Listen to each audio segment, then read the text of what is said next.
सुंदर चेहरा या व्यवहार। किसी शहर में एक दिन एक महात्मा प्रवचन देने के लिए आए थे। उस महात्मा का प्रवचन सुनने के लिए काफ़ी सारे लोगों की भीड़ जमा हुई थी। इतनी भीड़ में से महात्मा ने एक आदमी को खड़ा किया और उन्हें आगे बुलाया। महात्मा ने उस आदमी से कहा कि मैं आपसे दो सवाल पूछूंगा। आप मुझे सच सच बताना। जो भी आप सोचते हो वैसा ही मुझे बताना। उस आदमी ने कहा, जी महाराज, मैं आपको सच ही बताऊंगा। उस महात्मा ने उससे पहला सवाल ये पूछा कि अगर कोई सुंदर लड़की बाजार में आपको दिखे तो क्या आप उसे पलटकर देखोगे? उस आदमी ने कहा, जी ज़रूर। उस वक्त अगर मेरे साथ मेरी बीवी ना हो तो मैं पलटकर ज़रूर देखूंगा।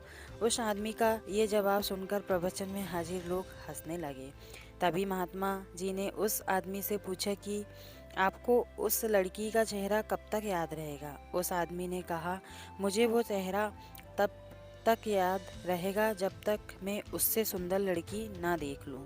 उस आदमी का ये जवाब सुनकर वहाँ हाजिर लोग फिर से हंसने लगे। फिर वो व्यक्ति में बोलता है कि ज़्यादा से ज़्यादा मुझे वो लड़की 2-3 दिन तक याद रहेगी। महात्मा जी ने कहा, अच्छा ठीक है। अब मेरा दूसरा सवाल आपसे ये है कि अगर मैं आपको एक उपहार दूं और मैं आपसे कहूं कि आपको ये उपहार दिल्ली में एक अमीर बिजनेसमैन रहता है, उसके घर तक पहुंचाना है, तो क्या आप मेरा ये काम करोगे? उस आदमी ने कहा, जी बिल्कुल, क्यों नहीं, जैसा आप कहो वैसा मैं करूँगा। तभी महात्मा ने कहा, आप वहाँ उसके घर पर जाते हो, बाहर एक गार्ड आपके लिए खड़ा होगा। वो अंदर आपके आने मालिक से आपके बारे में बताएगा। वो बिजनेसमैन अपने काम छोड़कर आपसे मिलने के लिए बाहर आएगा। सिर्फ इतना ही नहीं, वो बाहर आकर आपसे उपहार लेके आपको अंदर आने के लिए कहता है और आपके मना करने के बावजूद भी वो आपको अपने घर में लेकर जाता है। फिर वो बिजनेसमैन आपसे खाना खाने के लिए आग्रह करता है। आपके मना करने के बावजूद भी वो आपको खाना खाने के लिए मनाता है। आपके लिए अलग अलग कई सारे पकवान बनाए जाते हैं और आपको खिलाया जाता है। फिर आप अंत में घर जाने के लिए आज्ञा लेते हो। वो बिजनेसमैन आपको छोड़ने के लिए अपने ड्राइवर को साथ भेजता है।